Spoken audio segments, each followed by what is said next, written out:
La totalité de 279 députés nationaux présents à la séance plénière de ce mardi 7 décembre 2021, présidée par le premier vice-président Jean-Marc Kabounda ont voté à l'unanimité en séance subséquente la proposition de loi portant régime spécial de sécurité sociale des agents publics de l'État et celle portant protection et promotion de droits de la personne vivant avec handicap. Si la première proposition de loi a été transmise au Sénat pour la seconde lecture, la deuxième, au contraire, dont le processus a été vidé dans les deux chambres, sera transmise directement au président de la République pour promulgation.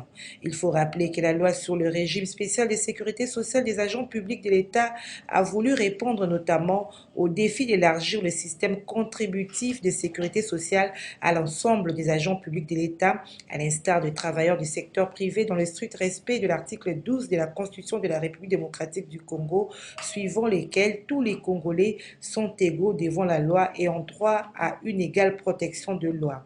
La nouvelle loi qui veut rendre attractif la cessation définitive des services dans l'administration publique et aussi un mécanisme juridique de rétablissement de l'égalité de protection législative des travailleurs en introduisant un régime nouveau, homogène, spécial et efficace des sécurités sociales en faveur des agents publics de l'État. Satisfait, le député Guy Mafuta s'est réjoui de ce vote parce qu'elle tient compte de la sécurité sociale des agents de l'État. Aujourd'hui, la Chambre basse vient d'accomplir un pas important dans le social des Congolais. C'est vraiment droit dans ce que le chef de l'État appelle le peuple d'abord.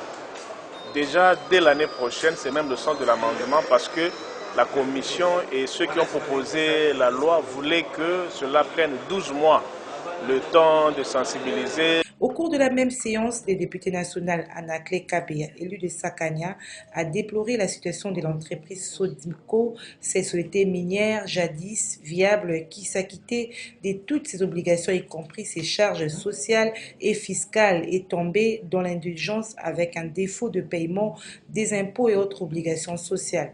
Du haut de la tribune, il a sollicité l'intervention de l'État pour sommer l'entreprise à respecter ses obligations vis-à-vis des tierces et d'aligner la question orale avec débat adressé en temps au DG de la Sodmico. C'est une société qu'il faut revisiter tous les contrats signés à l'époque, tous les contrats où les expatriés gagnent et le peuple congolais ne gagne rien. Nous devons revisiter tous les contrats, nous devons aussi revoir le comité de gestion. Parce qu'au moment où je vous parle, le DG qui est là, il nous totalise 16 ans à la tête de cette entreprise. Les échanges entre le député français et vice-président de l'Assemblée parlementaire de la francophonie, Bruno Franche, le conseiller relations avec le Parlement de l'AFP, Philippe Bormel, et le président de l'Assemblée nationale, Christophe Mbosso-Kodiapwanga, ont porté sur la coopération RDC-France à travers l'Assemblée parlementaire de la francophonie, le bras de la coopération internationale française au regard de la nouvelle loi française qui donne de pouvoirs accrus au Parlement français dans les domaines de la coopération et du développement. Ainsi, au cours de ces échanges, le député français a dit avoir expliqué au président de l'Assemblée nationale les enrichissements de la nouvelle loi sur la coopération votée au Parlement français. Il s'agit d'une loi qui renforce les moyens financiers et humains en faveur de la coopération avec la RDC à travers l'Agence française de développement en RDC pour être capable d'identifier un très grand nombre de projets institutionnels, gouvernementaux, mais aussi ceux issus des acteurs de la vie économique, sociale et éducative. Nous souhaitons également pousser et renforcer des partenariats avec des acteurs de la société civile, des gens qui sont actifs et qui veulent créer pour le Congo de la valeur. Mais dans tous les domaines, entrepreneurial, social, éducation, évidemment, sportif. Tout un domaine, une série de domaines dans lesquels nous pensons, à la demande bien sûr des autorités et des acteurs congolais, développer des activités. On a rencontré hier un certain nombre d'acteurs de la société congolaise, des artistes notamment, et ils sont demandeurs de partenariats pour leur permettre d'exercer leur art, d'exercer leur entreprise, de développer leur réseau et leur action sociale, tout ça au bénéfice des citoyens congolais. Prenant la parole à son tour, Philippe Baumel, conseiller chargé de relations avec le Parlement auprès du directeur de l'Agence française de développement, a insisté sur les nouvelles opportunités de coopération qui s'offrent à la RDC avec une enveloppe de 500 millions d'euros à contractualiser entre l'AFP et la RDC. Après la brillante participation de la République démocratique du Congo à la COP26 à Glasgow en Écosse, le vice-premier ministre, ministre de l'Environnement et Développement durable, F. Bazaïba Massoudi, a eu le privilège de recevoir au nom du gouvernement congolais le professeur Dr Patrick Verkoyen, Centre global d'adaptation, afin de lui démontrer pourquoi la RDC avait présenté le créneau des pays solutions au changement climatique, d'où la descente au site Lola ya Bonobo à Kimwenza dans la commune de Mongafula. Nous sommes la solution avec notre potentiel forestier. Nous sommes venus, il est venu voir, et aussi la biodiversité, montrer que ces forêts n'ont pas seulement le service de séquestrer les pollutions, mais aussi c'est la maison de la biodiversité. Et il va voir aussi les réseaux hydrauliques. Nous aurons aussi l'opportunité de lui montrer nos minéraux stratégiques. Le tout fait un package pour lutter contre le réchauffement climatique. Et là, il a dit aujourd'hui qu'il a pris l'engagement, les commitments, l'engagement de venir supporter logistiquement, financièrement la République démocratique du Congo. Il est venu voir pour qu'ensemble avec le gouvernement congolais, nous puissions mobiliser les ressources nécessaires, faciliter la possibilité de notre pays à accéder aux fonds pour l'atténuation et au fond pour l'adaptation. C'est ça en fait le bénéfice que nous aurons par rapport au sacrifice que nous ferons pour une compensation pour protéger le potentiel environnemental au service de l'humanité tout entière, y compris notre pays. Occasion pour la coordonnatrice du site Lola ya Bonobo de revenir sur les soins et l'alimentation des bonobos. On a 85 staffs. Ces gens ne sont pas volontaires comme moi ou comme ma fille. Donc ces gens doivent avoir leur salaire, et bien, parce que j'ai mon honneur aussi qui veut ça. Et nourrir les bonobos, soigner les bonobos, tout ça demande des moyens. On a des bailleurs, on demande des grants par-ci, par-là, on tourne, c'est toujours à recommencer chaque année, mais on n'a jamais manqué de rien. Ça a parfois été très très juste, mais on n'a jamais manqué de rien. Je crois que j'ai une bonne étoile et elle va continuer à briller. Cette campagne de sensibilisation des officiers de la police nationale congolaise sur le bien fondé de la vaccination contre la maladie à coronavirus a été lancée conjointement par le vice-ministre de l'Intérieur, Sécurité, Décentralisation et Affaires coutumières, Jean-Claude Molipe Mandongo, et le ministre de la Santé publique, Hygiène et Prévention, Jean-Jacques Mbokani. Je dois le dire, la vaccination à ce jour est considéré comme un élément de la riposte contre la pandémie Covid-19. Seule la vaccination protégera, empêchera la circulation de ce virus. La vaccination empêche la survenue des formes graves de la maladie. La vaccination diminue fortement la transmission de la maladie. Donc, se faire vacciner est fortement conseillé par les médecins et par le ministère de la Santé publique, Hygiène et Prévention. Après l'adresse du numéro 1 de la santé, plusieurs officiers de la police nationale congolaise ont soulevé des questions qui leur nécessitaient des plus amples éclaircissements. Pour le vice-ministre de l'Intérieur, la police nationale congolaise étant un service de l'État qui assure la protection des personnes et de leurs biens, a le devoir de prêcher par l'exemple en se faisant vacciner pour se protéger et protéger la population de ce virus mortel. C'est avec un intérêt soutenu que j'ai suivi les différents échanges de son Excellence, Monsieur le ministre en charge de la santé publique, hygiène et prévention, et de nos experts autour de la question de la vaccination contre la pandémie à Covid-19. Contrairement aux rumeurs et fausses informations très répandues dans l'opinion, j'ai noté que notre population, et particulièrement les policiers, est très exposé à la contamination au Covid-19. Cette réalité exige de notre d'autre part, plus d'engagement en travaillant en étroite collaboration avec les partenaires sociaux et techniques afin d'élargir les connaissances scientifiques sur ces virus. La vaccination demeure le moyen le plus efficace pour lutter contre la propagation de la maladie à coronavirus. L'ensemble de ces médias ne sont pas des faits nouveaux. L'objectif de l'inspection générale de finances n'est pas de voir ces gens définitivement en prison. Notre objectif est qu'ils puissent se corriger vis-à-vis des finances publiques. C'est en ces termes que s'est exprimé en tout cas Julia Ligeti, inspecteur général de finances, chef de service, répondant à la question au sujet de la liberté conditionnelle accordée à Vital Kamerhe. C'était au cours de son intervention ce mardi 7 décembre lors du Forum international d'affaires Makutano.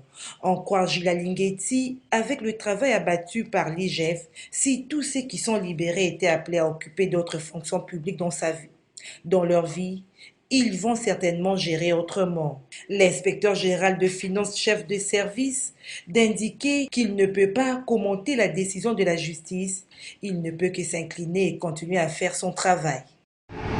La liberté provisoire accordée à Vital Kamerhe, président national de l'Union pour la nation congolaise, UNC, par la Cour de cassation est une décision normale.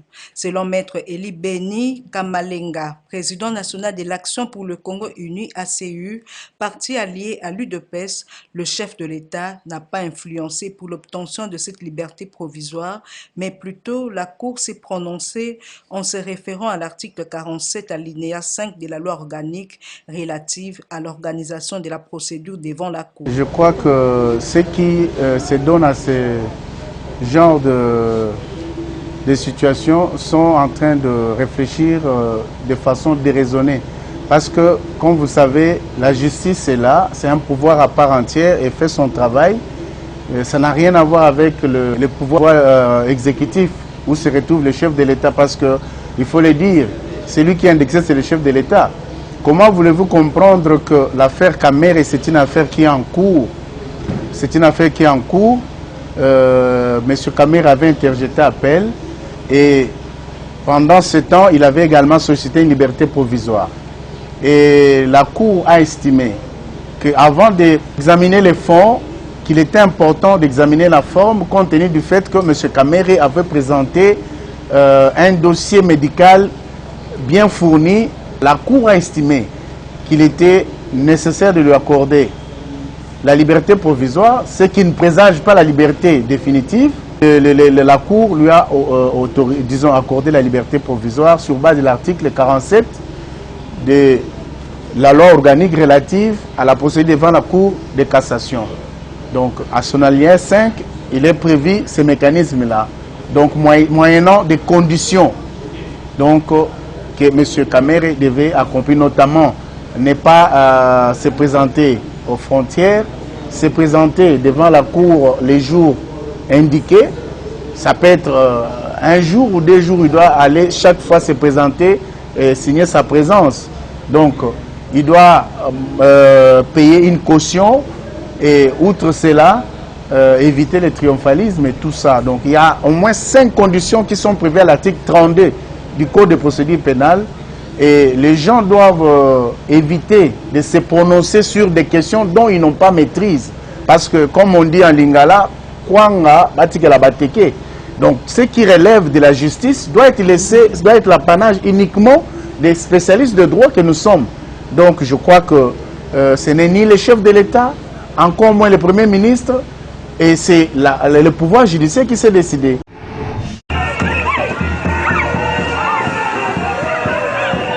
Une délégation des membres du Mouvement de libération du Congo, MLC, conduite par le secrétaire national chargé de la mobilisation et formation Désiré Mbondi et André Chimanga, secrétaire national en charge de l'implantation, ainsi que Mameli Ilito, présidente de la Ligue des femmes du MLC, se sont rendus dans la cité de Kassangoulou le samedi 4 décembre 2021 pour appuyer l'activité de la structure Force One du MLC que préside Maître Didier Kimbumbu. En effet, tout a commencé par une caravane motorisée sous le rythme de la fanfare. S'en est suivi l'inauguration du bureau du MLC Kasangulu, coordonné par le représentant de Force One. Avec Dieu, Tosengi na Nzambe, na bakoko, ya RDC, ya Congo Central, baba telesiko yo, pe baba telaye, na onyo se gosalema awa, MLC abima moloni, MLC viva! Viva! Merci, Kake!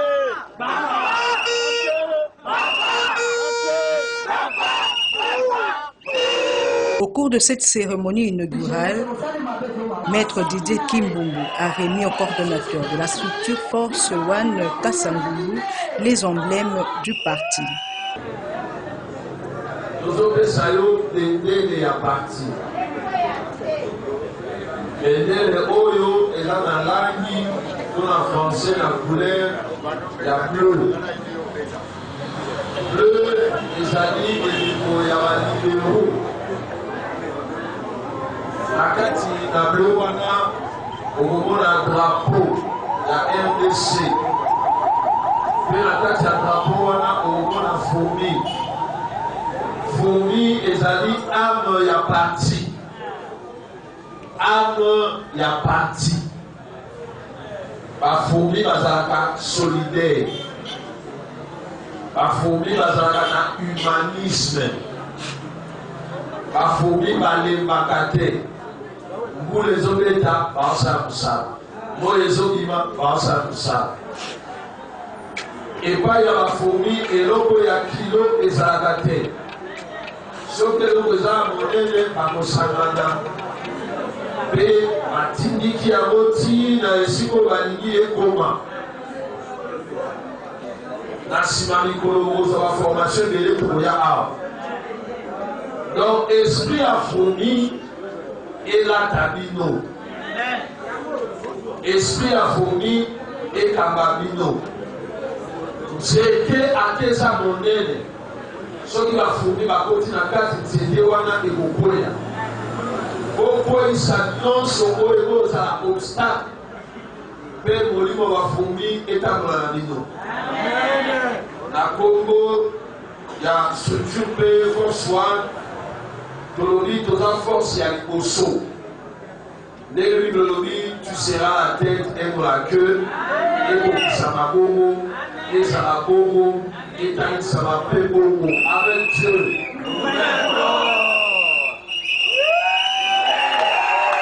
Visiblement, le MLC est en train d'affûter ses armes pour affronter la bataille électorale de 2023.